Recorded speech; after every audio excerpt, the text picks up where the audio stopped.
قاری صاحب، امریکہ میں جو آگ لگی، کیا یہ عذاب ہے یا آزمائش؟ کیا ہمیں خوش ہونا چاہیے یا ان کے لیے دعا کرنی چاہیے؟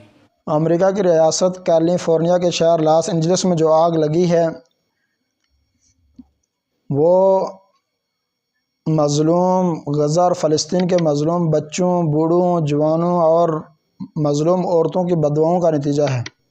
یہی امریکہ تھا جب غزہ اور فلسطین میں اسرائیل بمباری کر رہا تھا، ظلم کر رہا تھا۔ وہاں کے بچے، بوڑھے، جوان، مرد، عورتیں ایک ایک روٹی کے ٹکڑے کے لیے ترس رہے تھے، تو یہ اوپر سے کیا کر رہے تھے؟ اوپر سے اور بمباری کر رہے تھے۔ تو وہاں کی ایک بچی جس کی ایک دعا بہت وائرل ہوئی تھی، مشہور ہوئی تھی، تو میں اللہ کے سامنے جا کر شکایت کروں گی۔ تو لگتا ہے کہ اسی بچی کی یا فلسطین اور غزہ کے ان مظلوموں کی بددعا کا نتیجہ ہے امریکہ میں جو آگ لگی ہے۔ لیکن اس کے باوجود بھی ہمیں اس پر خوش نہیں ہونا چاہیے، کیونکہ اللہ رب العزت نے انسان اور خاص کر کے مسلمانوں کو کیا کیا؟ رحم دل پیدا کیا۔ وہ تو جو اسلام کو نہیں مانتے، جو اللہ کو نہیں مانتے، ان کے لیے اللہ رب العزت فرماتے ہیں اولئک کالانعام بل ہم اضل، وہ جانور ہیں بلکہ کیا جانوروں سے بھی بدتر ہیں۔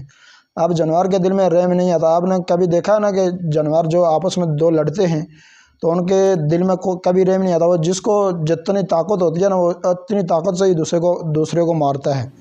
لیکن اللہ رب العزت نے مسلمانوں کے دلوں میں رحم رکھا ہوا ہے۔ یہ اگر اپنے دشمن کو بھی مارے گا نا تو پھر بھی اس کو اتنی تکلیف سے نہیں مارے گا جتنی تکلیف سے وہ مسلمانوں کو مار رہے ہیں۔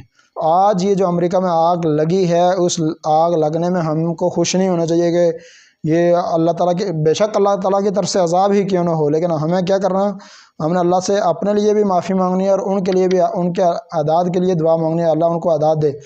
چند دن پہلے میں ایک ویڈیو دیکھ رہا تھا تو اس میں وہ اداکارہ، فلمی اداکارہ، وہ کہہ رہی تھی کہ لاس اینجلس جہاں آگ لگی ہے وہاں اس نے کہا کہ یہاں خدا کے لیے کوئی جگہ نہیں۔ یہاں کس کے لیے؟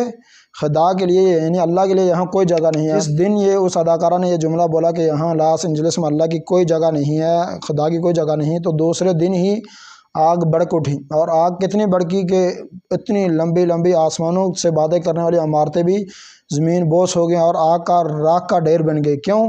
کہ یہ اللہ تعالیٰ کی طرف سے عذاب ہے۔ مسلمانوں پر اگر کوئی اس طرح کی عذاب آتا ہے،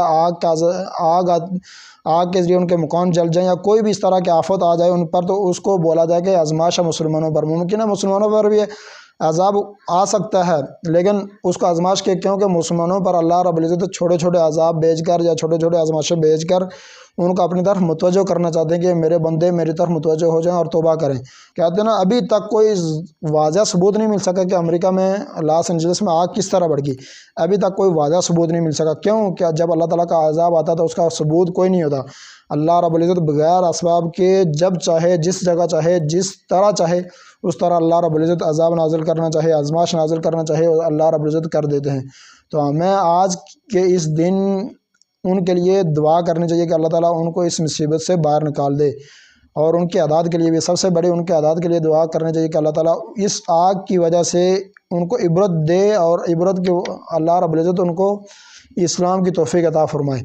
کہ جب بھی غیر مسلموں پر، جس طرح فرعون پر اللہ رب العزت نے جب اس کو پانی میں غرق کیا تو اس کے منہ سے نکلا کہ میں موسیٰ اور ہارون کے رب پر ایمان لاتا ہوں، تو اللہ تعالیٰ سے یہی دعا کہ اللہ تعالیٰ یہ آگ ان کے لیے اعداد کا ذریعہ بن جائے۔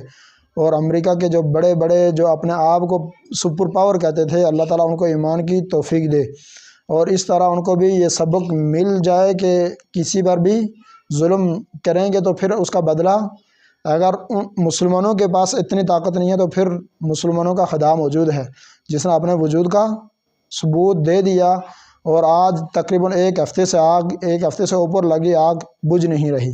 تو اللہ تعالیٰ سے دعا اللہ تعالیٰ ہمیں عمل کرنے کی توفیق عطا فرمائے، اور توبہ استغفار کے ساتھ اپنے اعمال پر بھی غور کرنے کی توفیق عطا فرمائے۔ بات سمجھ آ گئی ہے؟